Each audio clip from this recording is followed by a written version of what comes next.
My entitled brother-in-law secretly took my rescue dog to a shelter because he hated having it around, and he thought he could get away with it because family always forgives. But I made sure he lost everything he cared about after I revealed his dark secrets to the police.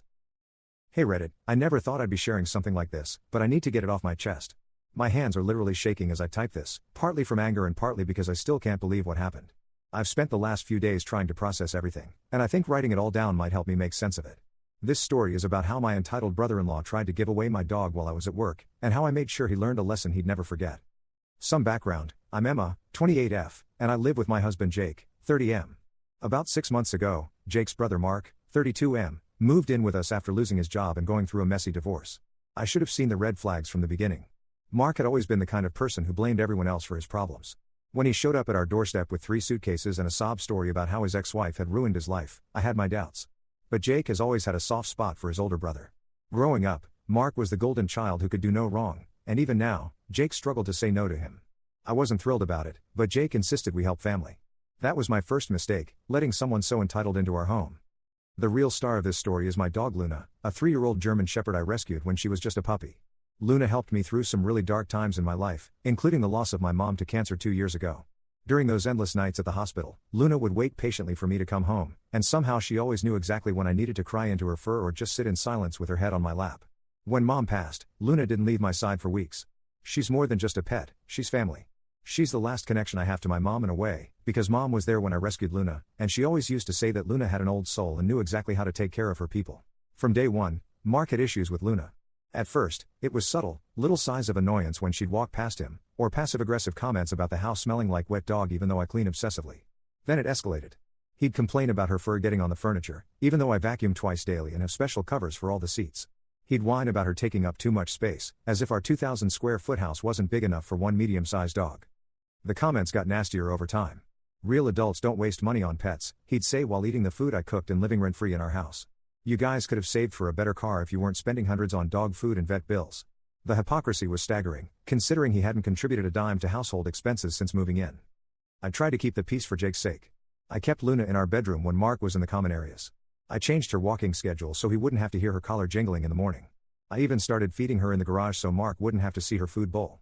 But nothing was ever enough, he just kept pushing boundaries. Last week, I caught him accidentally leaving the front door open, claiming he was just getting some fresh air. Thank God Luna is well trained and doesn't run off. The breaking point came last Tuesday. I remember it was a particularly stressful day at work. I'm a veterinary technician, ironically enough, and we'd been swamped with emergency cases all morning. I was just finishing up with a critically injured cat when I got a frantic call from my neighbor Mrs. Rodriguez. Mrs. Rodriguez isn't the type to overreact. She's this sweet 68-year-old retired teacher who's lived next door to us for 3 years and absolutely adores Luna. She even keeps special treats for her and calls her mi Angelita, her little angel. Emma, something's wrong, she said, her voice shaking. I just saw your brother-in-law dragging Luna into his car. She looked really distressed, and he was being rough with her. My heart stopped. I immediately tried calling Mark, but he wouldn't pick up. I called Jake, but he was in meetings all day. That's when Mrs. Rodriguez sent me a video she'd managed to record. There was Mark, practically forcing my terrified dog into his car. Luna was clearly resistant, trying to pull away from him. I left work immediately, telling my boss it was a family emergency. The whole drive home, I was calling everyone I could think of. Finally, Mark answered his phone. "Where is my dog?" I demanded. His response made my blood boil. "Oh, you mean the mutt? I'm taking her to a shelter. This house would be better without that beast running around. You should be thanking me, now you won't have to waste money on dog food." I was seeing red. "Mark, I swear to God, if you don't bring Luna back right now." He cut me off with a laugh. "Or what? Jake won't let you do anything to me. I'm family." That's when something in me snapped. If he wanted to play dirty, I could play dirty too.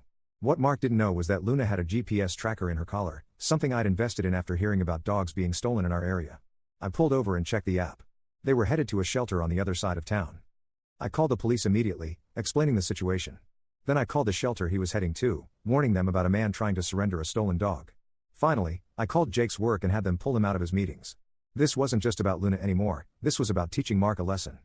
By the time I got to the shelter, my heart was pounding so hard I could barely breathe.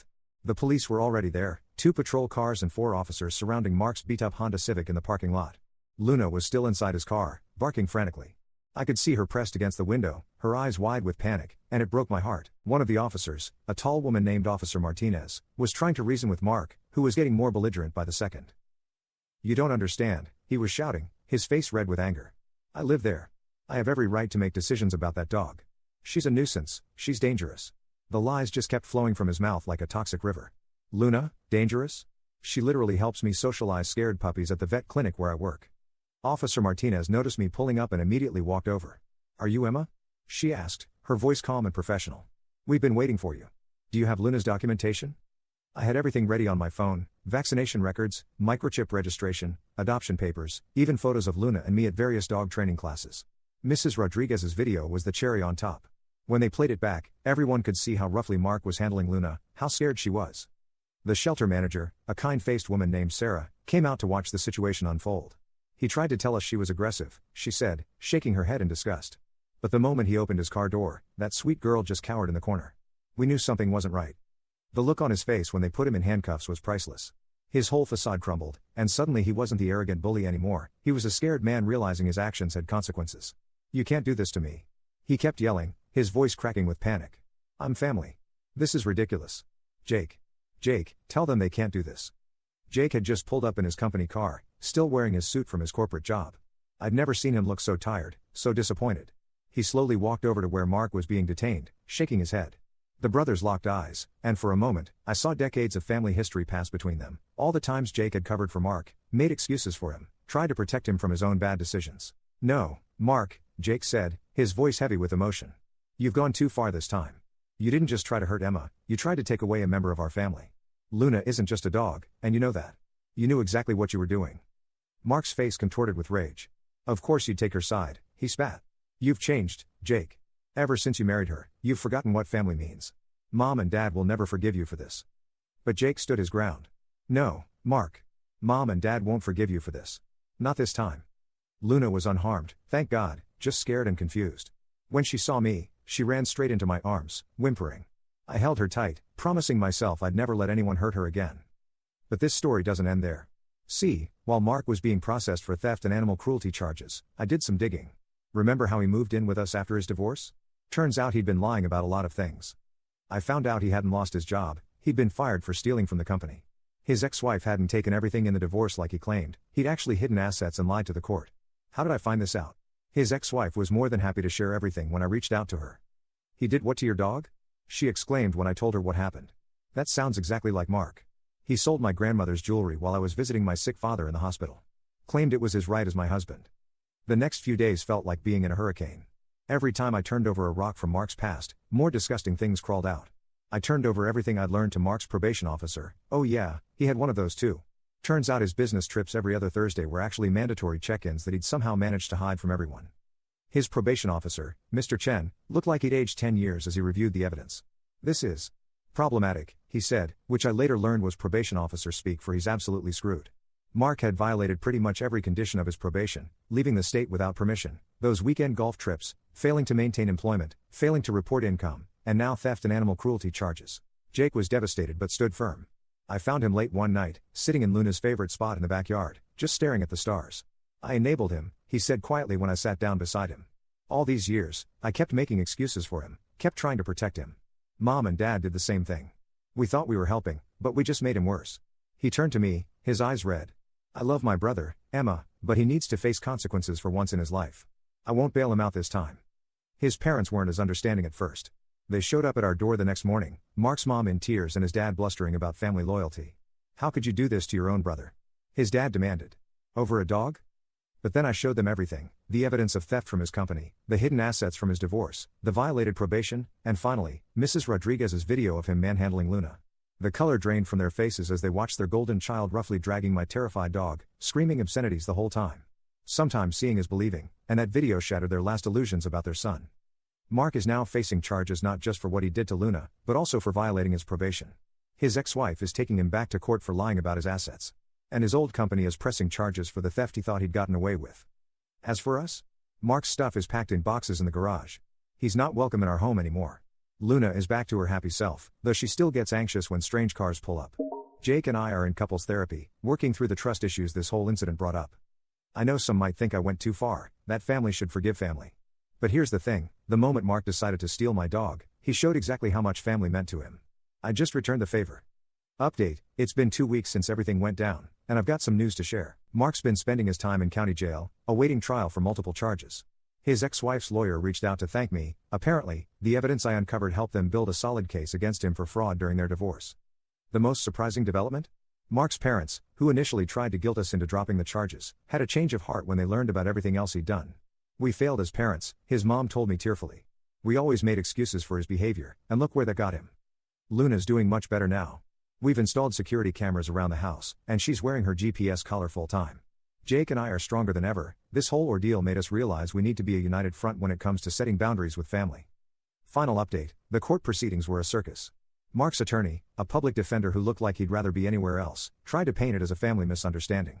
But the prosecution had everything: the video evidence, the documented history of Mark's prior offenses, testimony from both Rachel and his former employer, and even statements from his parents who, to everyone's shock, decided to tell the truth about his pattern of behavior. Your Honor, the prosecutor said, her voice clear and confident, what we have here isn't just about a stolen dog.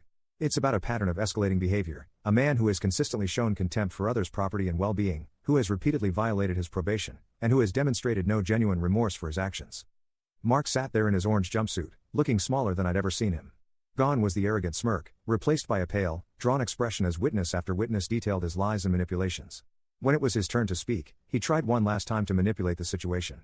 I was just trying to help, he said, his voice trembling in what I recognized as fake emotion. The dog was clearly causing problems in the household. My brother and his wife were too emotionally attached to see it. I was doing what was best for everyone. Even his own attorney winced at that explanation. The judge, a no-nonsense woman in her 60s who I later learned was a devoted animal rescue volunteer, wasn't having any of it. Mr. Harrison, she said, peering over her glasses, I find it interesting that you still fail to acknowledge the fundamental wrong in your actions. This isn't about whether the dog was causing problems. This is about you taking property that wasn't yours, violating the trust of your family, and showing a complete disregard for both the law and basic decency. The aftermath of the trial rippled through our entire family.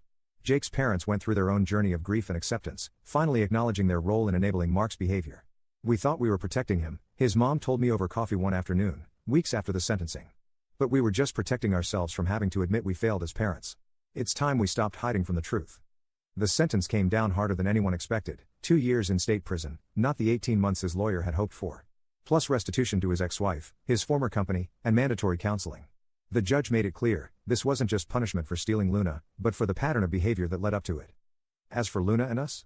We moved to a new house, a fresh start away from all the bad memories. Luna was anxious for weeks after the incident, jumping at sudden noises and growing wary of strangers, especially men. We found an amazing dog behaviorist who helped her work through her trauma. Slowly but surely, our sweet, confident girl came back to us. Jake and I are stronger than ever. The whole ordeal forced us to have some hard conversations about family, boundaries, and what we're willing to tolerate in the name of keeping the peace. We've both started therapy, learning how to better protect ourselves and each other from toxic relationships, even when they come wrapped in the package of family. Mark did try to contact us one more time, sending a letter from prison filled with what he probably thought was an apology. I'm sorry you forced me to act the way I did, he wrote. If you just listened to me about the dog, none of this would have happened.